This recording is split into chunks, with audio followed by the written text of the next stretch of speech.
Exercise 19 says Miss C. Fitzgerald owns Cards by Claire. She makes and sells cards for all occasions. In other words, she's got a trading business. Her selling price per card is 25 Rand, and I want you to highlight that because you will see throughout the exercise you need the selling price per card. And her markup is 120%. Okay, so this might seem strange because sometimes we feel that a business can't have a markup that is more than 100%, but in fact, this is the case very often, especially in the clothing industry or in the commercial industry, where products are sold at a profit that is more than their cost price. In other words, a profit that is more than 100%. Okay, so that's the value that you will use in your cost price calculation formula. Then it says, Claire also gives lessons. Now, the moment when you start giving lessons, then you are providing a service. So Claire doesn't just have a trading business. She's got a trading business and she provides services on how to make cards every Saturday at 100 Rand per lesson. And highlight that 100 Rand per lesson because you will see that we need the price per lesson throughout the exercise. Then your instruction is to record the receipts of Cards by Claire in the CRJ of September 20, but they don't say which year, so I just made it 2020. Okay, now the first thing that we always do is we go and give our CRJ a heading. So it's the Cash Receipts Journal of Cards by Claire for September 2020. And since September is the 9th month in the year, it's CRJ number 9. I just gave you the cost price formula at the top here because very often you forget it. And now remember that your markup was given to you as 120%. Now let's go and deal with the transactions. The first transaction said, issued a receipt number 41 to R. Rowan for 30 cards. Okay, so in this case, we are selling cards and we are giving a receipt number 41. They don't give you the selling price, but in the beginning, they said her selling price per card is 25 Rand. So you can go and calculate the total selling price for this transaction, which will be 30 cards multiplied by 25 Rand per card equals 750 Rand. When we record this transaction in the CRJ, it will look like this. The document will be number 41 because we issued receipt number 41. It's on the 1st. R. Rowan is the customer who paid us 750 Rand. We just calculated that. We put the money in our till and it's the only transaction for the day, so we can cash up our till and deposit the money into our bank. And we sold cards. So we have to specify that this 750 Rand was received for a sale. Now, because we had a sale, we have to go and calculate the cost of sales by doing this.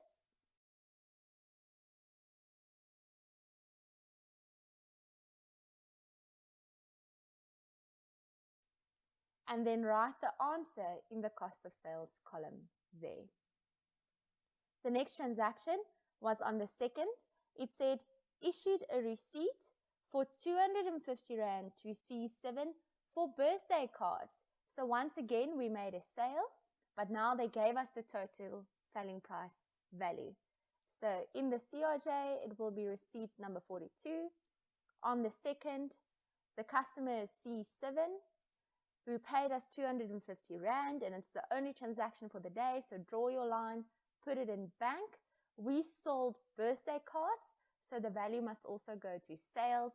And because we've got a value in sales, we have to calculate the cost of sales doing this.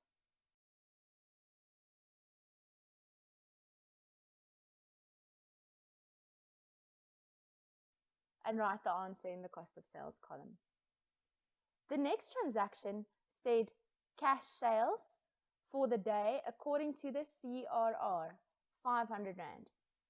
But I hope you've noticed that this is not the only transaction on the 5th. So this will influence when we bank the money in the analysis of receipts column. In the CRJ, the document will be CRR. It's the 5th. The details for CRR, if we make a sale, is always sales. I just highlighted it in pink because sometimes you forget.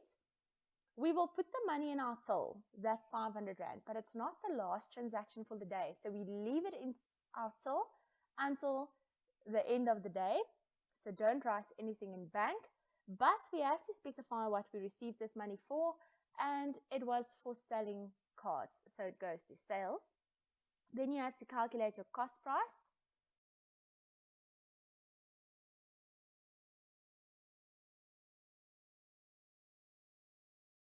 And write the answer in the cost of sales column. The next transaction on the 5th was we issued a receipt to B. Blom for 2 lessons. Now, the reason why I highlighted this in a different color is because now we provided lessons. In other words, we rendered a service.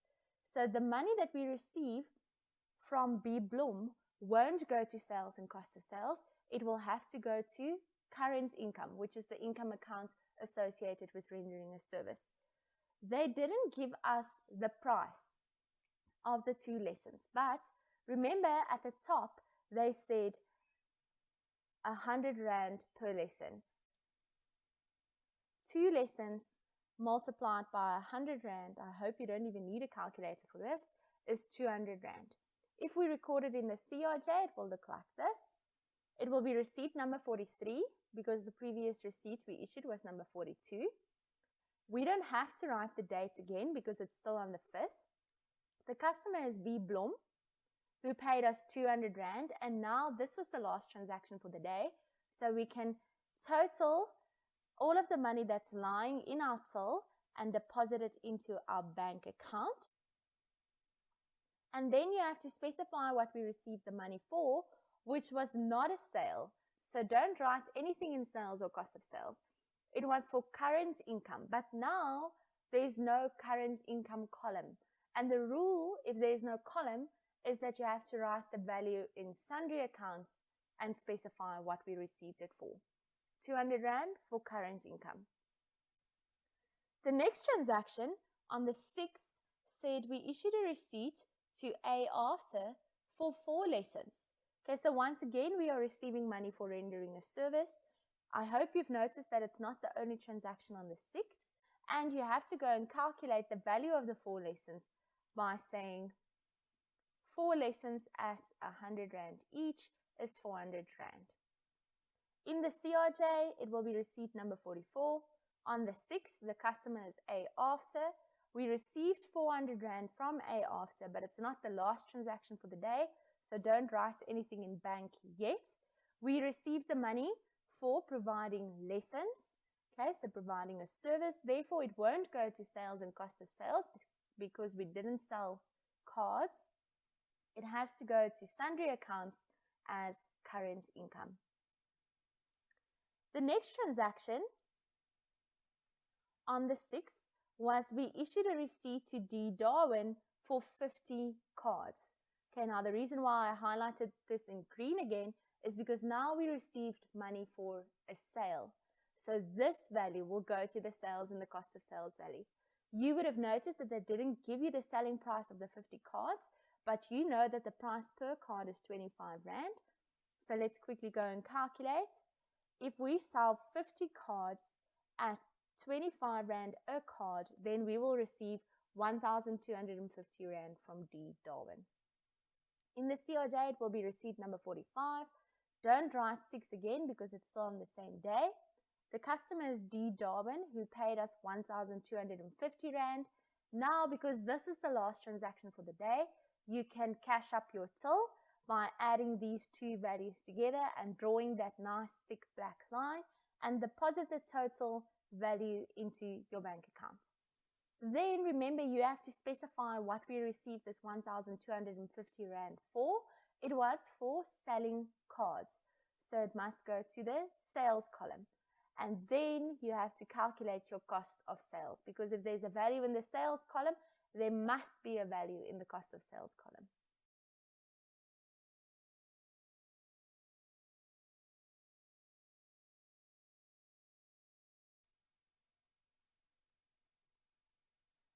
The next transaction on the 9th said issued a receipt to Y Yoga for 1,000 Rand for cards.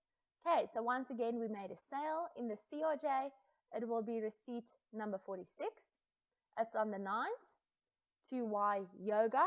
It's the only transaction for the day, so write it in analysis of receipts, draw your line, write it in bank, and we received the money for selling cards, so write it in sales.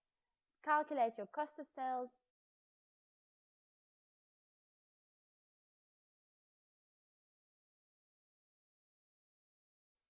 And write the answer in the cost of sales column. Then the next transaction on the 28th said issued a receipt to A Blom for another 2 lessons. Okay, so now once again we are receiving money for giving lessons, so we are rendering a service. And the money that we receive from A Blom, the 200 Rand, because it's 2 lessons at 100 Rand per lesson, won't go to sales because we didn't sell anything. It must go to current income. In the CRJ, it will be receipt number 47. It's on the 28th. The customer is A Blom, who paid us 200 Rand. It's the only transaction for the day, so put the money in your bank. But we received the money for giving lessons, not for selling cards. So don't write anything in sales or cost of sales. It must go to current income, but there's no current income column. So we put it in the sundry accounts section and specify that it's for current income. Then, on the 29th, there was cash sales according to the CRR, 2,000 Rand.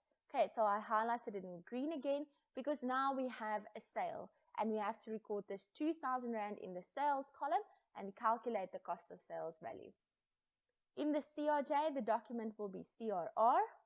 The date is the 29th.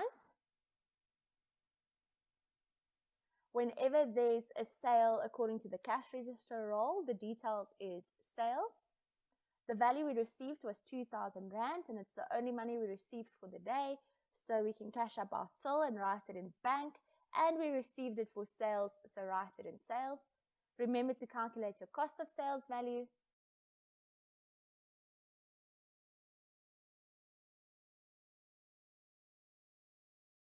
And write the answer in the cost of sales column. And then the last transaction for this exercise was on the 30th. It said increased her capital contribution by 2,000 Rand. Okay, so the reason why I highlighted this in pink is because it's not a sale or a service. We actually received money from the owner. Remember, the owner's name is Miss C. Fitzgerald, and we will have to put this 2,000 Rand in the capital account. In the CRJ, we will issue our owner with a receipt, number 48. It's on the 30th. The owner's initial and surname is C. Fitzgerald. Put the 2,000 Rand in your till. It's the only transaction for the day, so cash up your till and put it in bank. Don't write it in sales or cost of sales because we didn't receive the money for selling products. It's a capital contribution, so write it in sundry accounts as capital. And then right at the end, remember to total your columns. So the bank column had a total of 8,550 Rand. The sales column had a total of 5,750 Rand.